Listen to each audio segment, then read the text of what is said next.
Alles klar. 1, 2, 3, 4, 1, 2, 3, 4, 1, 2, 3, 4, 1, 2, 3, 4.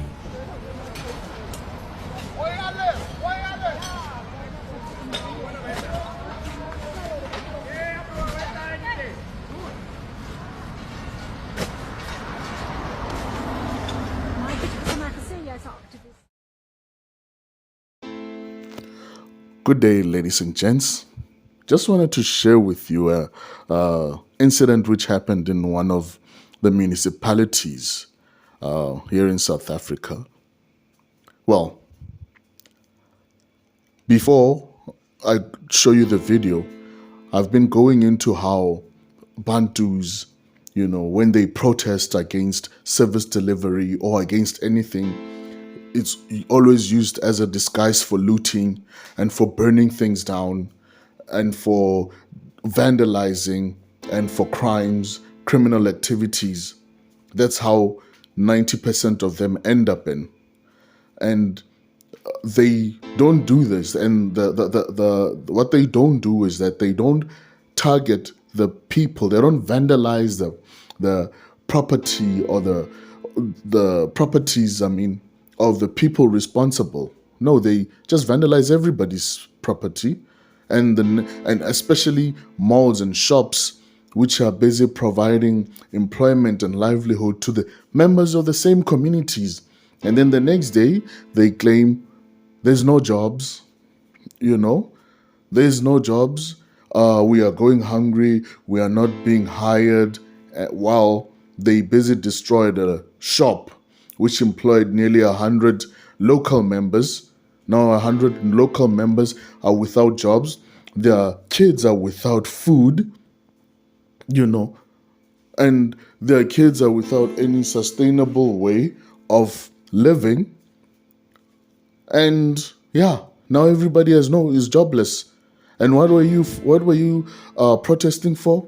We don't have electricity, and the local shop has to get burned down. It has to be looted because you guys don't have electricity. So that's the thing. Now, I just wanted to show you an example of what it means to truly protest. There's nothing to do with spending the whole day burning things. No, this is a simple solution, and I wish every single person who wants to protest would follow suit. This is the best way to show anybody, any local councillor, if they're not doing, or municipality, if they're not doing their work, this is what's going to happen to them. Let's watch. So I just want to ask, did these people damage any building? Was anybody stabbed?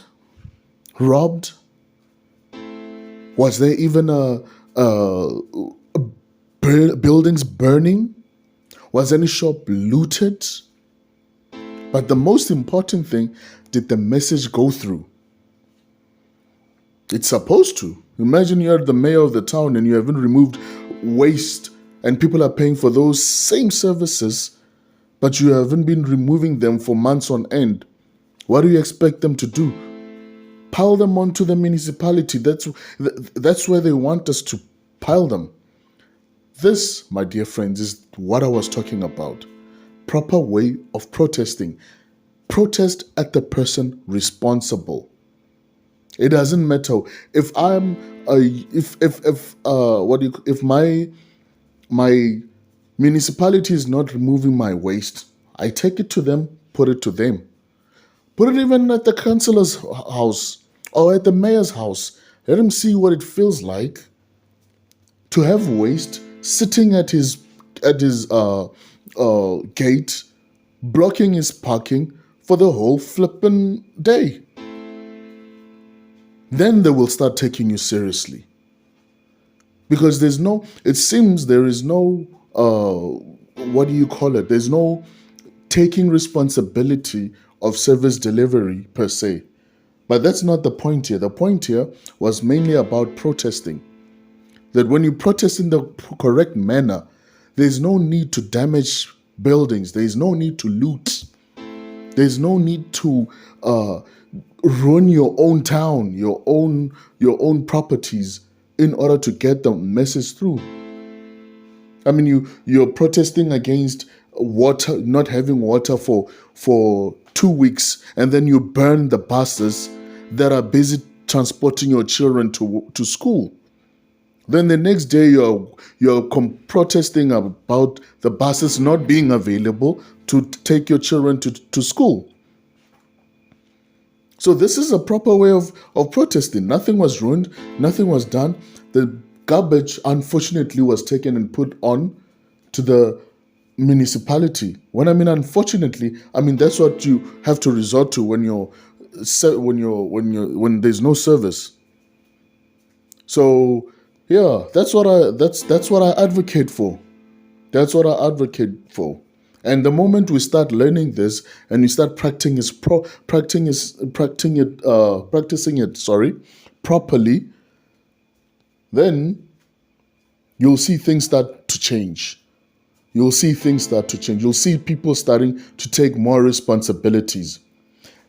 And you'll see a change in your own character, that you're holding somebody who's responsible.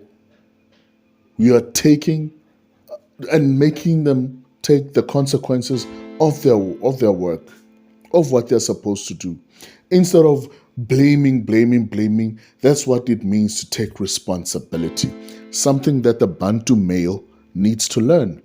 If you take responsibility, you're going to hold people accountable. They're responsible people accountable for their actions. When you don't take responsibility and you're a victim, you blame everyone. That's what you're going to do. You're going to loot, you're going to burn, you're going to vandalize.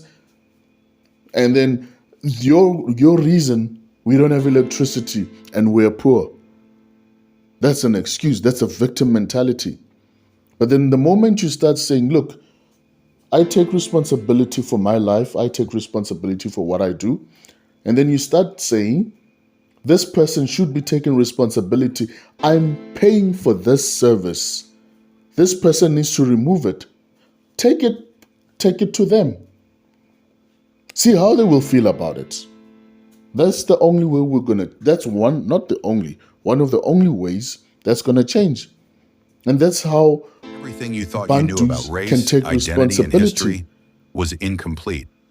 In Genetic Mirror, Marvin L Master uncovers the hidden science behind human evolution, identity, and the global racial narrative. From ancient migrations to modern myths such as crime and slavery, this book reveals the raw, uncomfortable, and empowering truths that shape our species. Marvin L Master is a writer and researcher with a passion for understanding humanity through the lenses of genetics, history, and philosophy. Drawing from a background rooted in both Bantu African heritage and global curiosity, he explores race or denomination not as a dividing line, but as a window in our shared human story. If you're ready to challenge the norm and understand who we really are, comment Mirror for DM link for your copy of the book.